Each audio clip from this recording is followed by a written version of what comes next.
My name is Tori Thatcher, and I'm 32 years old. 5 years ago, my mom called me just 3 days before Thanksgiving and said 7 words that destroyed everything I believed about family. Don't come home this year. Victoria doesn't want drama. No reason. No sorry. Just like that? Like she shut a door on 27 years of me trying to fit in? That Thanksgiving, I sat alone in a restaurant in Boston, watching happy families laugh while I tried not to cry over cold turkey and silence. What I didn't know is this. The strangers sitting at the next table were about to become the family I always wished I had.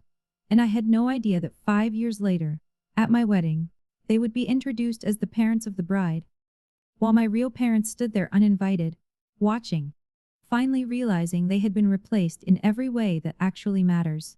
Before I tell you how it happened, take a second to like and subscribe, but only if this story hits you, and tell me in the comments, where are you watching from, and what time is it there? Now let me take you back to the phone call that changed everything. I remember exactly where I was when my phone rang. It was November 21st, 3 days before Thanksgiving. I was standing in my tiny Boston studio, surrounded by half-packed bags. I had lit a pumpkin candle to feel a little holiday warmth, and I'd already bought my plane ticket home to Connecticut, non-refundable, of course. Then I saw it, Mom calling. I smiled and answered like an idiot. Hey Mom. I was just about. Her voice was flat. Cold. I need to tell you something. My stomach dropped. That voice never meant good news. I asked what's wrong. Is Dad okay? She said, your father's fine. Then a pause. Listen, I've been thinking, don't come home this year? I actually laughed. I thought she was joking. What do you mean? She didn't laugh back. She said Victoria doesn't want drama. She's pregnant again, and she doesn't need stress. My hand tightened around my phone. Drama? What drama? I haven't even talked to Victoria in months. And that's when my mom's voice got harder. Let's keep it that way. You know how you get? How I get. My voice cracked. Mom. Last year I only asked why she didn't invite me to her baby shower. That's not drama. That's a question. And my mom snapped back. See? That's exactly what I mean. You always make everything about you. I stood there frozen, staring out my window as snow fell like nothing in the world was wrong. I was 27 years old. And my own mother was telling me I wasn't welcome at Thanksgiving because I dared to ask why I was left out. I whispered, Mom, I already bought my ticket. She didn't care. Then get a refund. Her tone made it clear there was no discussion. Victoria is pregnant. She doesn't need stress. You understand? And then? The line went dead. Oh, I understood. I understood perfectly. I had always been the one they could throw away without guilt. And I wish I could tell you, that phone call was the first time they treated me like a problem. But sitting on the edge of my bed, staring at that useless ticket, memories rushed in like a painful highlight reel. Like my 16th birthday. I planned it for months. Just a small party with my 3 closest friends. Mom promised cake and bowling. But the morning of my birthday, Victoria called crying because she failed her calculus final and needed support. My party was cancelled. We spent the day comforting my sister, instead. And when I got upset, Mom said, don't be dramatic, Tori. Your sister needs us more right now. We'll celebrate next weekend. We never did. Then there was my college graduation. I worked so hard for that day. 4 years of late nights, part-time jobs, and living off ramen. I was the first person in my family to graduate with honors. When I walked across that stage, I searched the crowd for my parents, and their seats were empty. They showed up 2 hours late because Victoria had a routine prenatal appointment that couldn't be moved. Mom told me, you understand, sweetheart? Your sister's baby is more important than a ceremony. More important than me? That's what she meant. That's what she always meant. I learned early that speaking up only made things worse. Don't be so sensitive. Stop making everything about yourself. Why can't you just be happy for your sister? So I stopped complaining. I got quieter, smaller. I honestly believed if I became easy enough, invisible enough, maybe I'd finally earn their love. But that night, in my cold apartment, holding a plane ticket that meant nothing, I finally saw the truth. There was no version of me that would ever be small enough for them. So I called my dad. I don't even know why. Maybe a part of me still hoped he'd defend me for once. Just once. The phone rang 4 times before he picked up. Hey, kiddo. His voice sounded careful, like he already knew. I asked Dad. Did Mom tell you? A long pause. I could hear the TV in the background. Probably football, he said. She mentioned it. I said, and you're okay with it? You really think I shouldn't be at Thanksgiving? With my own family. Another pause. Longer this time. Finally he said, you know how your mother is, Tori. She's just trying to keep the peace. I swallowed hard. By cutting me out? He rushed. It's not like that. I said, then what is it like, Dad? Because from where I'm standing, it looks like you're choosing Victoria over me again. Silence. I could literally picture him in his recliner, rubbing his forehead like he always did when he wanted to escape a hard conversation. So I asked the question that mattered most. Dad? Do you want me there? 5 seconds passed. Then 10, he cleared his throat and said, I think it's better if you listen to your mother this year. Something in me didn't break. It didn't explode. It just went quiet, empty. I said, okay, Dad, he started. Tori, don't he like, but I hung up. He didn't call back. I sat in my apartment as the sun went down, watching shadows stretch across my floor. My dad had one chance to choose me. One chance to say one word for me. And he chose silence. He always acted like he was in the middle, but I realized something. He was never in the middle. He was always on their side. And as the darkness filled the room, another feeling settled in too. Quiet, but strong. A decision. If I wasn't welcome at their table, I would make my own Thanksgiving. Thanksgiving morning came gray and freezing. I woke up to the sound of my neighbor's family arriving. Footsteps, kids laughing, warm voices through the ceiling. The smell of something amazing drifted through the vents. Someone was making stuffing. I made instant coffee and sat by the window, watching snow fall on the empty street. My phone stayed silent. No calls, no texts, not even a happy Thanksgiving. Around noon, I made the mistake of opening Instagram. Victoria had posted a photo. The whole family around the dining table. Mom, Dad, Victoria, her husband Brad, and their 2-year-old in a tiny turkey sweater. Everyone smiling like nothing was missing. The caption said, so grateful for my family. These are the people who matter most. I zoomed in and counted the chairs. 4 adults, 1 toddler, 5 seats. There wasn't even an empty chair where I should have been. They didn't just leave me out. They erased me like I never existed. I closed the app and stared at the ceiling. I thought, maybe I should just order food and stay in bed. A sad meal alone, a dramatic daughter getting what she deserves. But something inside me refused. No. I wasn't going to sit in the dark and let them win. I wasn't going to let their rejection turn me into what they accused me of being: sad, bitter, and too much. I grabbed my coat. If I had to eat alone, I was going somewhere with real food. And real life. I just needed to find a restaurant that was open. Harborview Grill was one of those old Boston places. Dark wood, brass details, cloth napkins, candles on every table, and most important, it stayed open on Thanksgiving. The moment I walked in, warmth hit me like a wave. The smell of roasted turkey and fresh bread filled the air. Glasses clinked softly. And everywhere I looked, families, couples with grandparents, parents with kids, groups of friends laughing like they truly belonged somewhere. The whole room felt like it was humming with togetherness. The hostess looked at me with that sad kind of pity people try to hide. Just one tonight? Just one. She led me to a tiny table in the corner, squeezed between the kitchen door and a huge family that had 3 tables pushed together.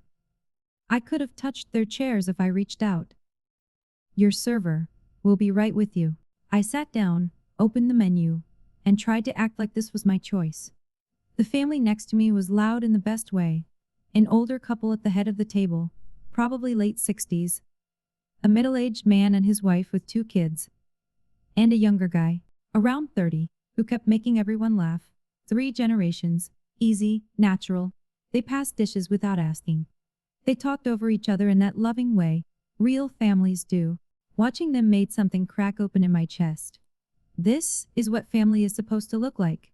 The server came with a bread basket and a tight smile. I said, the Thanksgiving special. Please. I told myself I would get through dinner, I told myself I was fine. But I wasn't fine. My turkey arrived. Golden skin, cranberry sauce, mashed potatoes, the whole perfect plate like a magazine photo. And I couldn't taste any of it.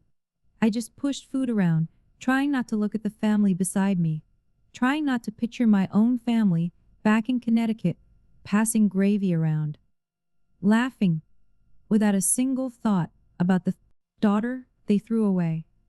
And then I realized something I'd been avoiding my whole life. This wasn't really about Thanksgiving. It wasn't about Victoria being pregnant. It wasn't about mom keeping peace. This was a pattern so deep it shaped everything.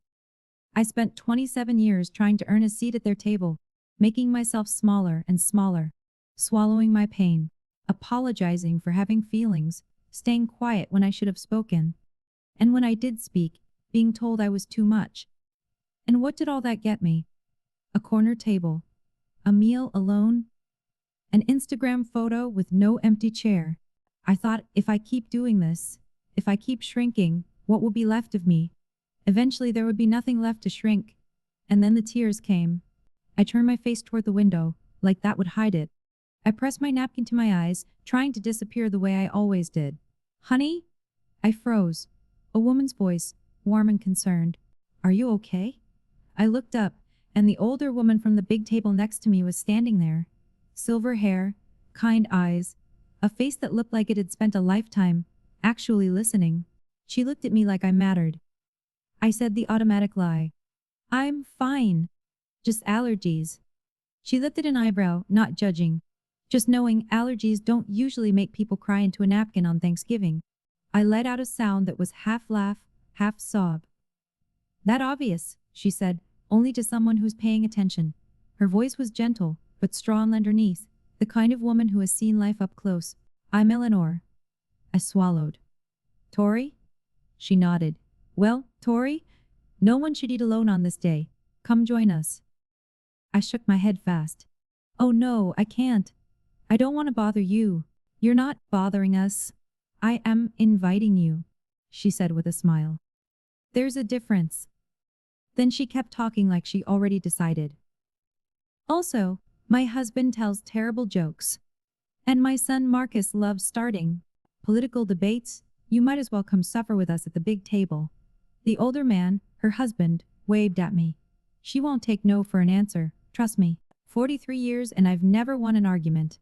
The younger guy, Marcus, grinned. He's not lying. I looked at my cold turkey, my empty table, my napkin still damp. Then I looked at Eleanor, at her warm eyes, and at a family that somehow had room for a stranger, and I heard myself say, okay. If you're sure, she said. I'm sure. She put a hand on my shoulder. Come on. We opened another bottle of wine, and there's way too much pie. I stood up on shaky legs and followed her, not knowing this one small moment. This one simple kindness was about to change my whole life. They made space for me, like I had always belonged. Someone pulled up a chair. Someone handed me a plate. Before I even sat down, I had a glass of wine in my hand, and a warm roll on my plate. The older man smiled and said, I'm Richard. He shook my hand firmly. This is my wife Eleanor. Our son Daniel. His wife Sarah. Their kids Emma and Lucas. And our youngest, Marcus. I gave an awkward wave. Hi, I'm Tori, thank you so much for… Daniel cut in kindly, passing mashed potatoes. So what do you do, Tori? I said. I'm a graphic designer, mostly freelance. Sarah smiled. That's amazing. I can barely draw a stick figure. And the little girl, Emma, maybe 8, said, Mom, stick figures are easy. Even I can do that. Everyone laughed. Not at anyone. Just with each other. That sound felt strange. Like a language I didn't know. Marcus caught my eye from across the table. Dark hair, easy smile. Around my age. He leaned in a little like we were already friends. Just warning you, my dad is about to tell a joke. Richard said, I am not. Eleanor said, he is.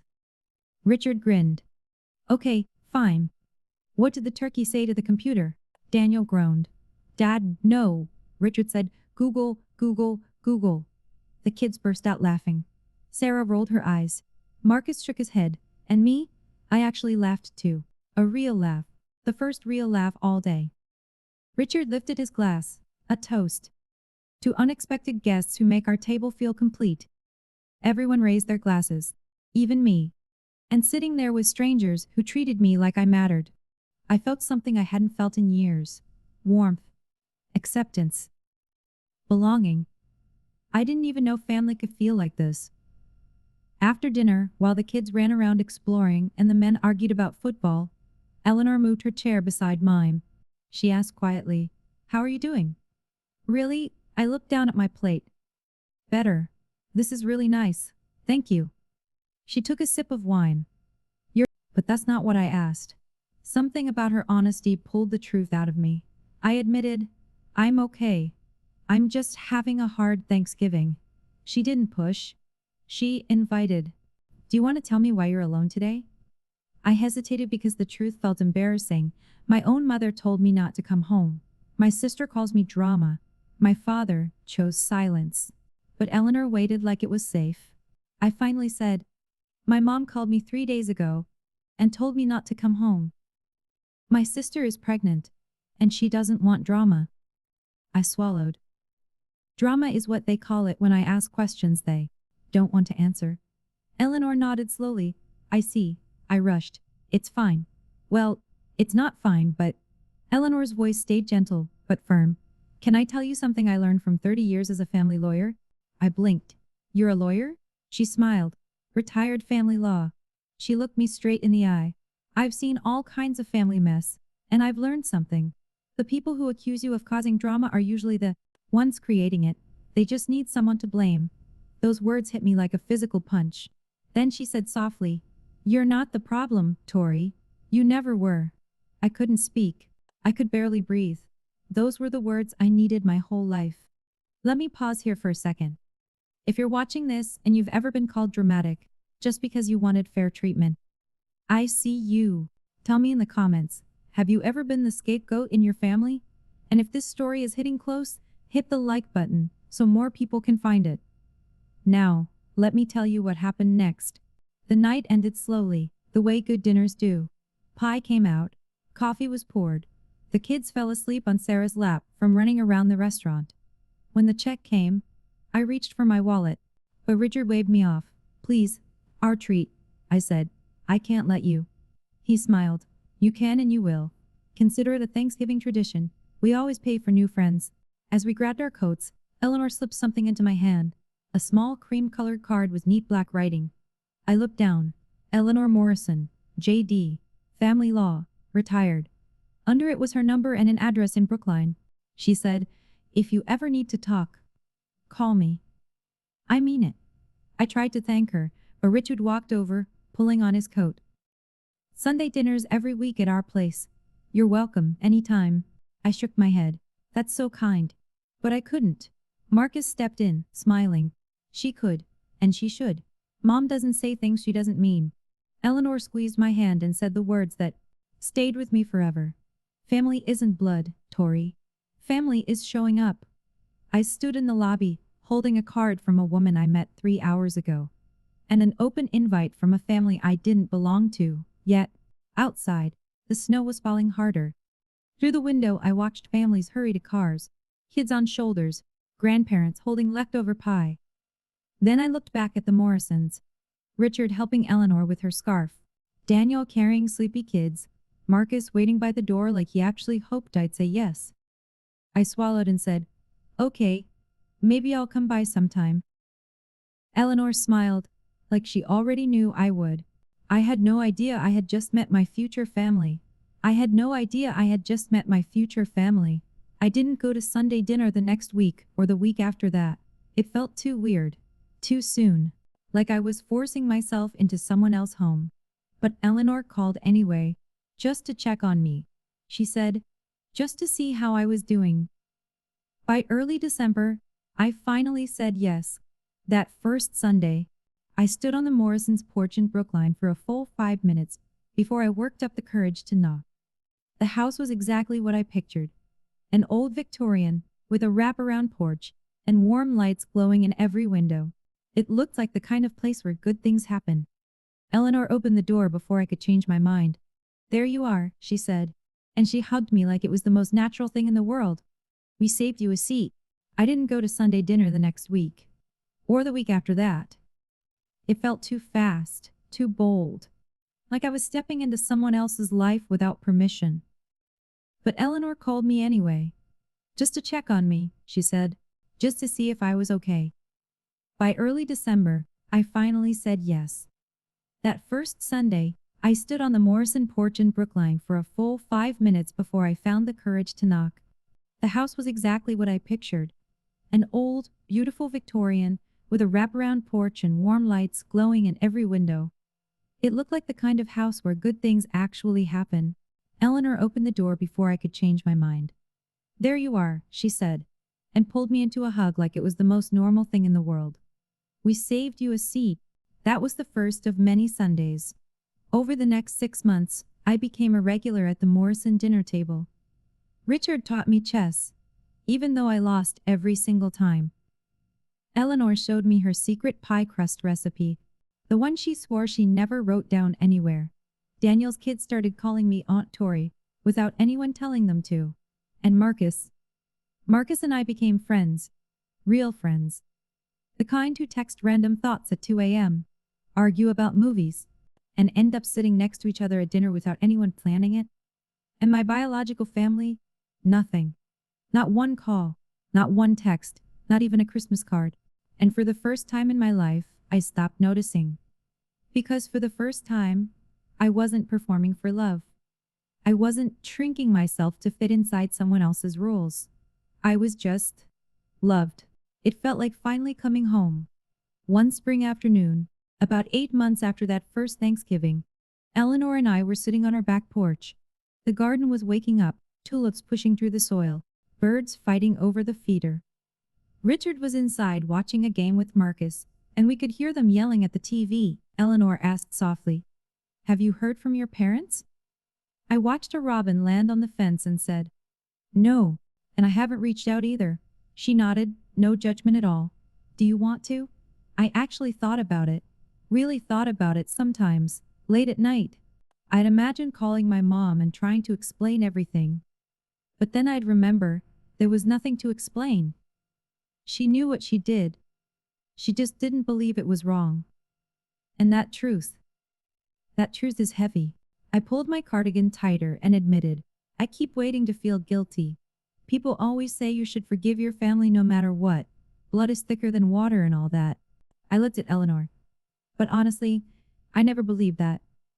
Eleanor took a slow sip of her tea and said, "In my career, I helped many people get legal recognition for the families they built. Not just the families they were born into." I turned toward her. "What do you mean?"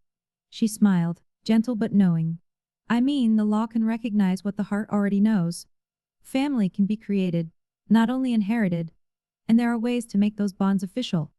If someone wants to." I didn't fully understand what she was hinting at. Not yet. Eleanor just patted my hand and said, "Something to think about whenever you're ready." Then she changed the subject to her tomato plants. Like she didn't just drop a sentence that would change my life. But her words stayed with me. They sat in my mind like seeds, waiting. And when the time was right, they bloomed. It happened so slowly that I almost didn't notice it. 2 years after that first Thanksgiving, Marcus and I weren't just friends anymore. We became something deeper. Something that grew so naturally that when we finally admitted it, it didn't feel like a new start. It felt like we were simply naming what had already been there for a long time. Marcus asked me to dinner at Harborview Grill, the same restaurant where we met. When I slid into the booth, I smiled and said, "This feels circular." Marcus nodded. "That's the point." He looked nervous. I could tell by the way he kept fixing his napkin like it was suddenly the hardest job in the world. He said, "I wanted to bring you back to where it all started." I teased, "Where what started?" He reached across the table and took my hand. "Tori, I've been trying to figure out how to say this for months." He took a breath, like he was about to jump off a cliff. "I want to spend the rest of my life choosing you. Every single day." My heart stopped. He squeezed my hand and said, "I know your family hurt you. I know you're scared of people who are supposed to love you letting you down, but I'm not going anywhere. I never have." Then he pulled out a small velvet box. Tory Thatcher. Will you marry me? I couldn't speak. I couldn't breathe. I looked at the man who had been my friend first, my safe place second, my rock through 2 years of healing, and I saw my future sitting right in front of me. Yes, I whispered. Yes. He slid the ring onto my finger. The whole restaurant burst into applause.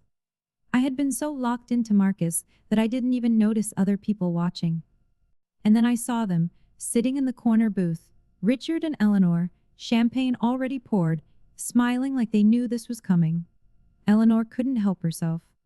Marcus laughed, and I realized I wasn't just marrying Marcus, I was officially becoming a Morrison. Wedding planning started immediately. Venues, catering, tastings, flowers. It was exciting and overwhelming, and everything I never let myself dream about. But one question kept me awake at night: the invitations. There would be a line that said, "Parents of the bride." And I didn't know what to write. Robert and Linda Thatcher, my biological parents.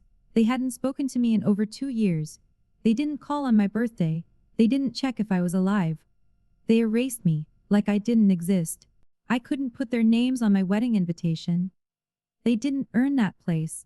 One evening, I was pacing in the Morrison living room when Eleanor found me. "What's bothering you, sweetheart?" I told her about the invitation. About that one impossible line I couldn't fill. Eleanor sat down and patted the cushion beside her. "Do you remember something I told you once?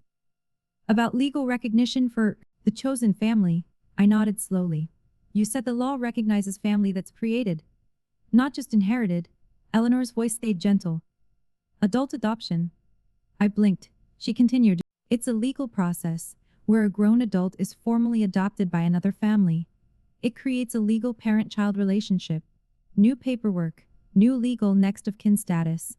Everything." My heart started pounding. That's real." Eleanor smiled. "Very real. I've helped many people do it." I stared at this woman who invited me to her table on the loneliest night of my life. Who fed me Sunday dinners. Who taught me pie crust. Who showed me what a mother could be. My voice cracked when I said her name. "Eleanor." I swallowed hard. "Would you and Richard? Would you ever consider?" She pulled me into her arms before I could even finish. "We've considered you our daughter since the first Thanksgiving," she whispered. "We were just waiting for you to be ready." The adoption process took months. Paperwork, court dates, legal steps. But with Eleanor guiding me, it didn't feel like boring rules. It felt like a ceremony. Like my life was being corrected in the most peaceful way. And when the judge signed the final order, I legally became Tori Morrison. A new birth certificate, new legal parents, a new family on paper. And already in my heart, our wedding was set for the following June. And when we sent out invitations, the line I once feared was now printed proudly. "Parents of the bride, Richard and Eleanor Morrison." I should have known the Thatcher family would find out eventually. 3 months before the wedding, my phone buzzed. A text from Victoria. The first message in almost 3 years. "Did you know Tori is getting married?" I stared at the screen. And then I blocked her number. A week later, my mom called 5 times in one day. I let every call go to voicemail. Finally she texted, "Why didn't you tell us? We're your family. Call me back immediately." I read it twice. Then deleted it. 3 years of silence. 3 years of acting like I didn't exist. And now, suddenly, they remembered they had another daughter. I wasn't even angry anymore. I moved past anger a long time ago. I was just tired. Marcus found me staring at my phone that night. "Everything okay?" I told him my biological family found out about the wedding. He nodded like he already understood the whole story, without needing details. He sat beside me and asked, "What do you want to do?" I said nothing. I put my phone away. I don't owe them anything.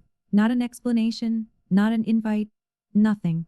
Marcus nodded and pulled me close. "Whatever you decide, I support you." But we both knew it wasn't over.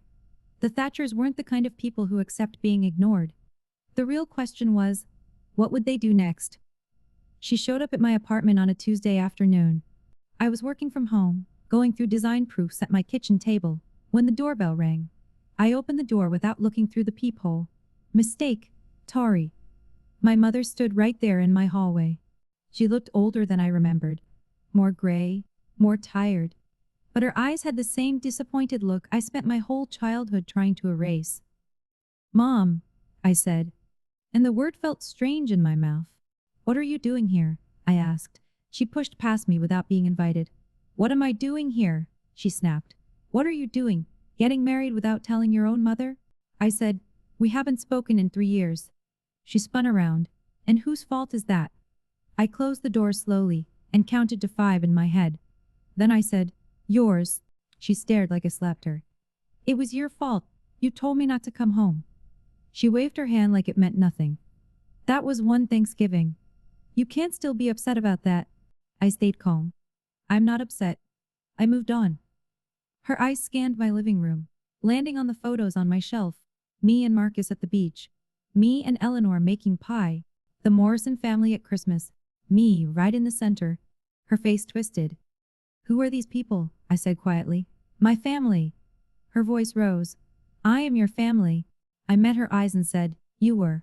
My voice didn't shake. You chose not to be. Remember, Victoria didn't want drama.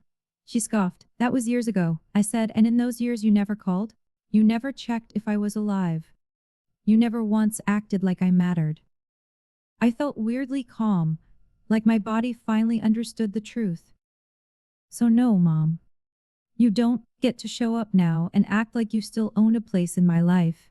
She demanded. I want an invitation to the wedding. I said, no, her jaw dropped. Excuse me. I walked to the door and opened it. You heard me. You don't get to erase me. And then demand a seat at my table. The wedding day came golden and perfect. June in Napa Valley, a vineyard with rolling hills and endless grapevines like something out of a movie. We chose an outdoor ceremony, with a reception in a stone barn decorated in white roses and greenery. In the bridal suite, I stood in front of a full-length mirror while Eleanor fixed my veil. You look beautiful, she whispered. Absolutely beautiful. I looked at my reflection. The woman looking back at me was calmer, stronger. Nothing like the girl who cried alone in a restaurant 5 years ago. That girl didn't think she deserved love. This woman knew better. On the vanity, a wedding program sat neatly folded. I picked it up and read the line I never thought I'd get to read. Parents of the bride, Richard and Eleanor Morrison. Under it, in smaller text, the family who chose her. Eleanor noticed me staring. Are you nervous about marrying Marcus? I smiled. No. Then I admitted softly, about what might happen today. A little. I had hired security, quietly, just in case, after Mom showed up at my apartment. I knew she might try something at the wedding. Eleanor held my shoulders and looked me in the eyes. Whatever happens today, you have a family who chose you. We will always choose you. Never forget that. I hugged her tight and said the words I didn't even know I was ready to say. I love you, Mom. It was the first time I ever called her that, and it came out naturally, like it had been waiting inside me for years. Eleanor's eyes filled with tears. I love you too, sweetheart. My daughter. Through the window, I could see guests arriving. Marcus was already at the altar, nervous and handsome in his gray suit. It was time. Whatever came next, I was ready. The ceremony was everything I dreamed of. Marcus waiting at the end of the aisle. Richard walking me toward him, steady and proud. The vows we wrote made half the guests cry, and the other half pretend they weren't crying. And when Marcus slid the ring on my finger, and the officiant said we were husband and wife, something clicked inside me. Like the last missing piece of my life finally snapped into place. The reception was in full swing when the security guard approached me. Mistress Morrison, he said quietly, professional. There are 2 people at the entrance. They say they're your parents. I expected it. Part of me had been waiting for it all day. Marcus stepped in beside me. What's going on? I said, my biological parents are here. His face hardened. I'll handle it. I grabbed his hand. No, this is my moment. I'll handle it. I thought about my choices. I could have them removed. I could pretend they weren't there. I could avoid the whole thing. But something inside me said, no, let them see. Let them see what they lost. Let them see who showed up when they stepped away. Let them see the life I built without them. So I told security. Let them in. But don't seat them with family. Put them in the back. Marcus asked, "Are you sure?" I said, "I'm sure." Minutes later I saw them, Linda and Robert Thatcher standing at the edge of the reception, looking unsure, staring at over 100 people, celebrating their daughter's wedding. The daughter they hadn't spoken to in 3 years. And right then, the MC was about to speak. Perfect timing. Okay, this is the moment. Before the big reveal, I have to ask you, if you were in my place, would you let your biological parents into your wedding? Type yes or no in the comments. I really want to know what you would do. And if you're dying to see what happens next, make sure you're subscribed with notifications on, because the next part is where everything flips. Now let me tell you about the moment everything changed. The MC stepped up to the microphone. The music softened. "Ladies and gentlemen, may I have your attention please?" The room quieted. Guests turned forward. Champagne glasses paused mid-air. Before we continue the celebration, I want to introduce some very special people. I watched my biological parents across the room. Linda stretched her neck to see. Robert stood behind her with his hands in his pockets, looking uncomfortable. They had no idea what was coming. EMC smiled and said, "Please welcome the parents of the bride." Linda straightened up, ready to accept the spotlight she believed belonged to her. Richard and Eleanor Morrison. The room exploded in applause. Richard and Eleanor stood up at the head table, smiling, waving, glowing. People cheered. Someone whistled. The photographer snapped pictures, and across the room, my mother's face drained white. I watched it happen slowly. The confusion, the shock. The moment she realized what it meant, Linda grabbed Robert's arm. "What did he just say?" Robert looked frozen. Around them, guests kept clapping, totally unaware that the older couple in the back had any connection to the bride at all. To everyone else, Richard and Eleanor Morrison were exactly what they looked like. My parents. Linda's mouth opened and closed, but no sound came out. She looked at them, receiving congratulations, then looked at me beside my husband, and the truth finally hit her like ice. She had been replaced, officially, legally, completely, and everyone knew except her.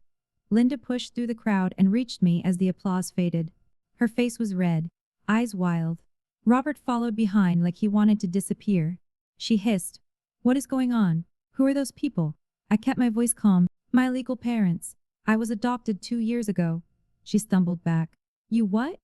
Then she snapped, "You can't just replace us." I looked her straight in the eyes. "I didn't replace you. You abandoned me first," she shot back. "We never abandoned you."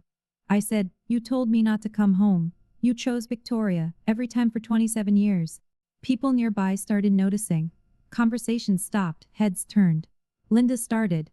"That's not fair." I cut in, still quiet, still steady. "Fair? You want to talk about fair?"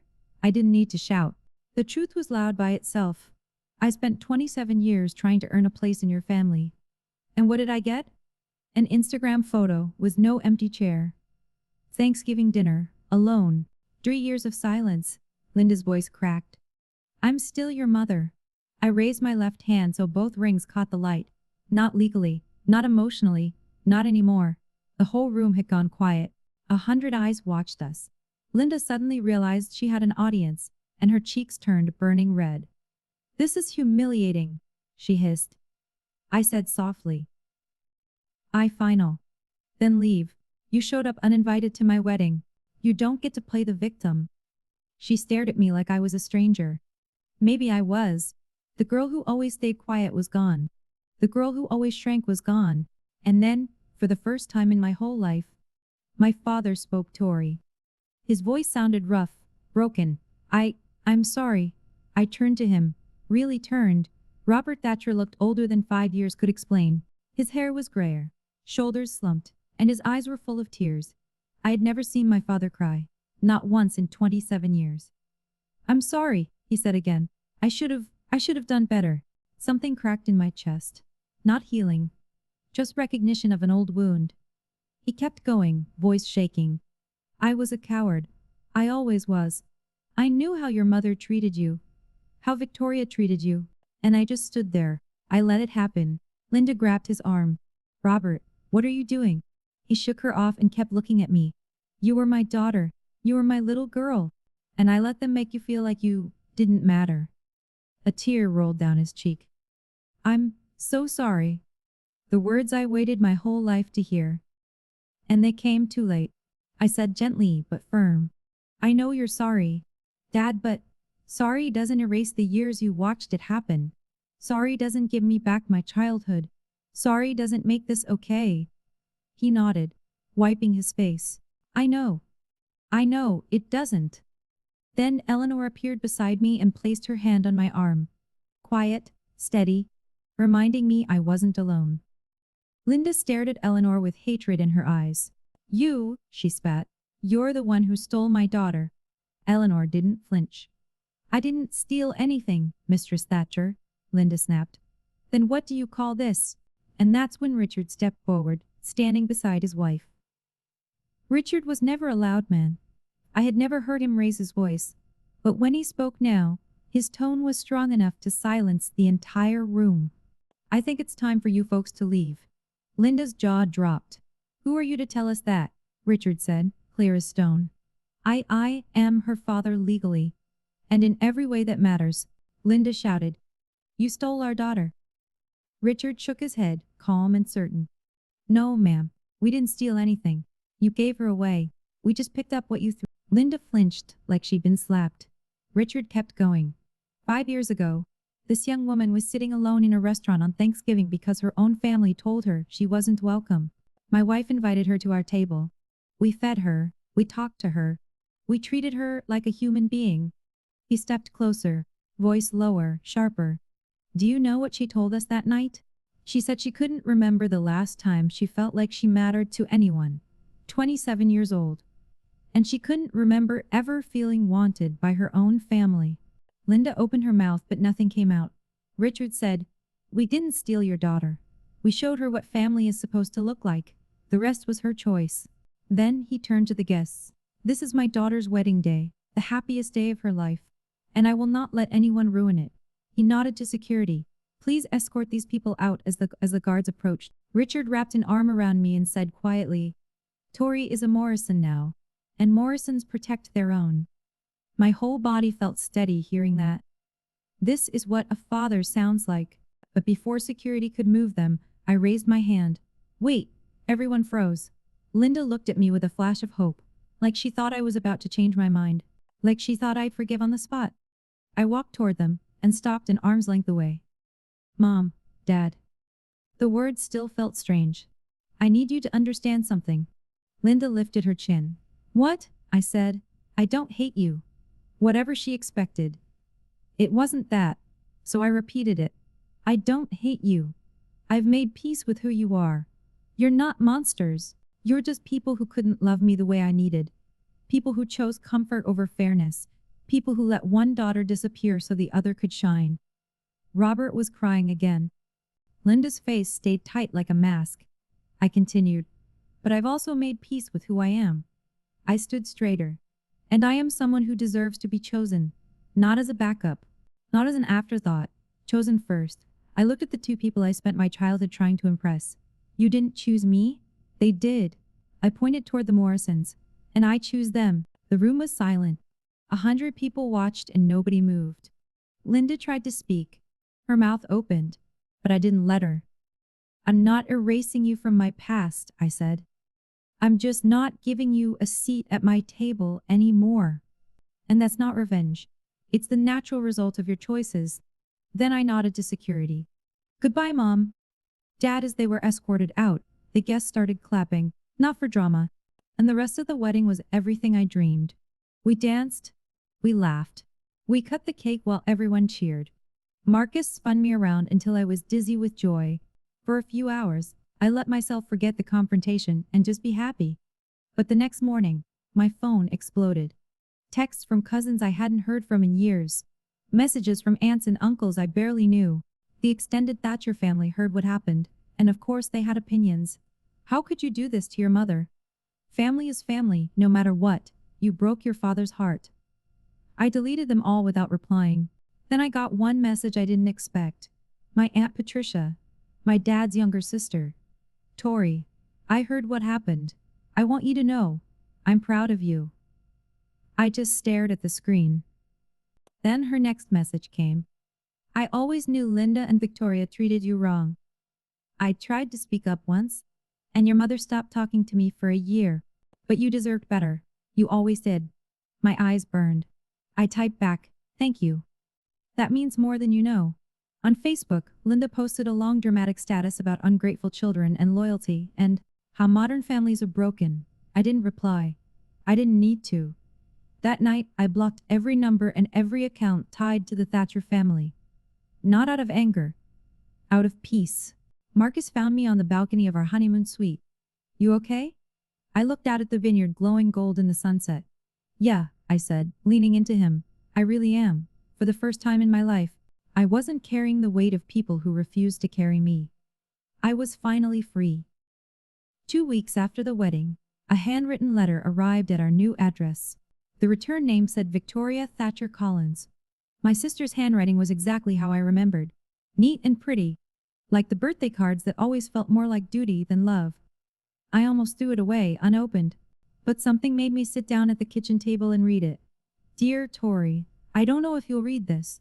Honestly, I wouldn't blame you if you don't. But I had to try. Mom told me what happened at your wedding. She's devastated. Dad hasn't been the same since he came home. I think seeing how happy you are without us, broke something in him. I know we haven't always had the best relationship, but you have to understand, Mom and Dad were just trying to keep the peace. I never meant for you to feel excluded. You always made everything so difficult. Always asking. 2 weeks after the wedding, a handwritten letter showed up at our new address. The return name on the back said, Victoria Thatcher Collins. Her handwriting was the same as always. Round and neat, like those birthday cards that never felt warm. Just required. I almost tossed it in the trash without opening it, but something made me sit down at the kitchen table and read it anyway. Dear Tori, I don't even know if you'll read this. Honestly, I wouldn't blame you if you don't, but I had to try. Mom told me what happened at your wedding. She's crushed. Dad hasn't been the same since he came home. I think seeing how happy you are without us, broke something in him. I know we haven't always been close, but you have to understand. Mom and Dad were just trying to keep the peace. I never meant for you to feel left out. You just made everything so hard. You always asked questions, always brought up old pain. It was exhausting. I hope one day you'll understand that family is complicated. Maybe when you have kids of your own, you'll see why Mom made the choices she made. I'm not asking you to apologize. I just wanted you to know we still love you. Even if you've decided we're not good enough for you anymore. You sister. Victoria, I read it twice. Then I folded it slowly and put it into a drawer. No anger, no surprise, just confirmation. Later that night, Marcus walked in and found me sitting there at the kitchen table. What's that? He asked. A letter from Victoria. What did she say? Nothing I haven't heard before, I said, standing up and turning toward the stove. She still doesn't get it, and she never will. Marcus watched me for a second. Does that bother you? I paused, really thinking, and then I said the truth. No, it's not my job to make her understand. It never was. A year after the wedding, life settled into something soft and beautiful. Marcus and I bought a little Cape Cod house in the suburbs outside Boston. Big backyard, quiet street, only about 20 minutes from Richard and Eleanor.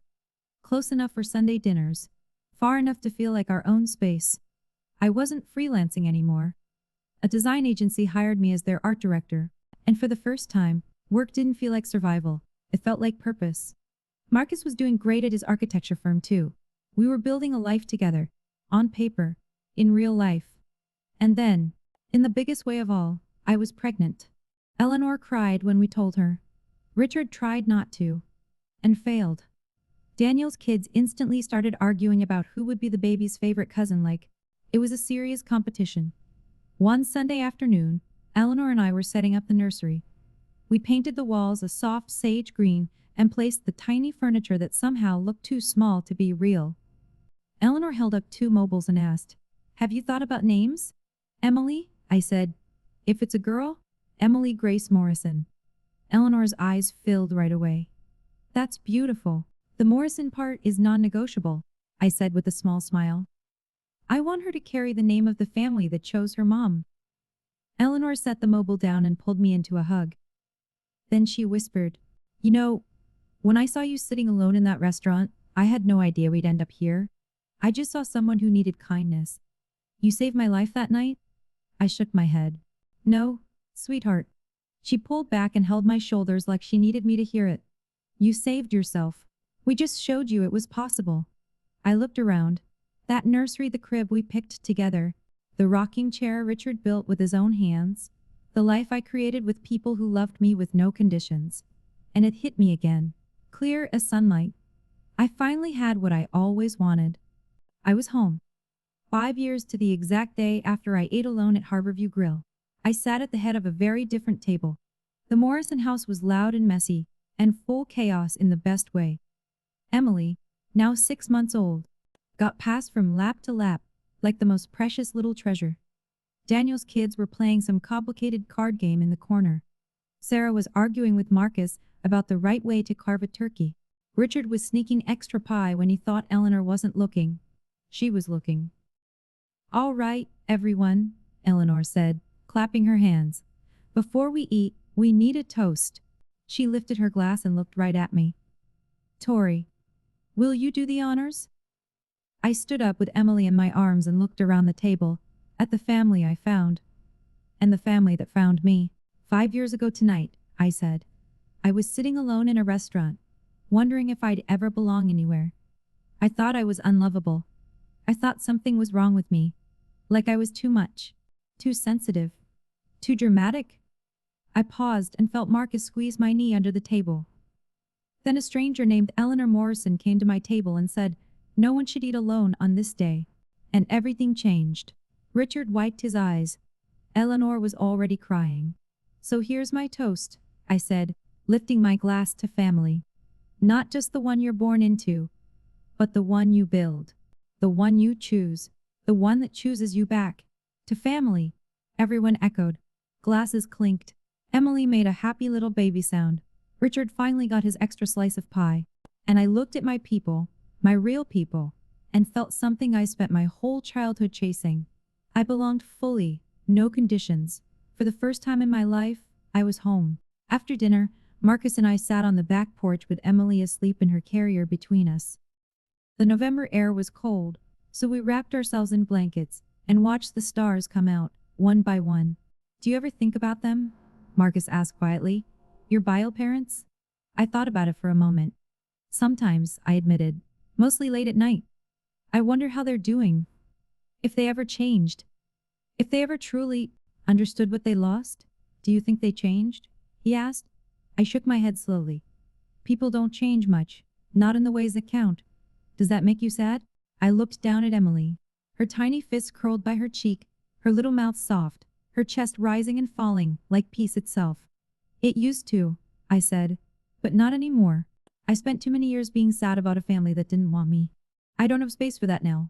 My life is full. Marcus pulled me close. So what changed? I did, I said, leaning into him. I stopped waiting for them to love me the right way. I stopped shrinking to fit into their idea of me, and I started building something new. Through the window, I could see the Morrisons laughing, cleaning up, wrapping leftovers. My family, moving around the kitchen like love was normal. Setting boundaries isn't revenge, I whispered. It's survival. It's choosing yourself when nobody else will. Marcus kissed my forehead. I'm glad you survived. Me too, I said, as Emily stirred and made soft baby sounds. I lifted her gently and held her close. You'll never have to earn my love, I whispered to her. You'll never have to wonder if you're wanted. You'll always know. She yawned and fell right back asleep.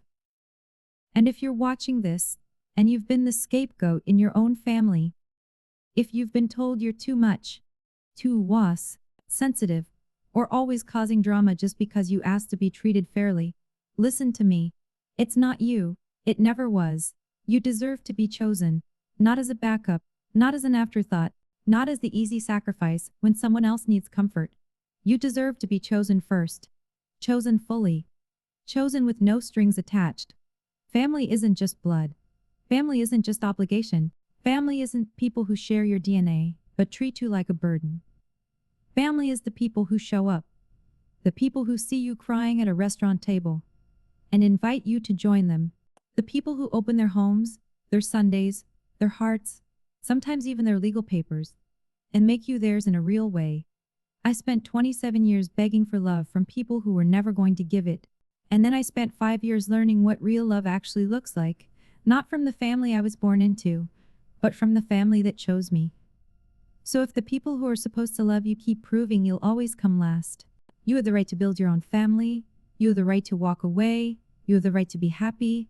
That's not revenge. That's not drama. That's just living your life without people who don't deserve a seat at your table. I found my people, and I hope, with all my heart, you find yours too. Thank you for staying with me until the very end.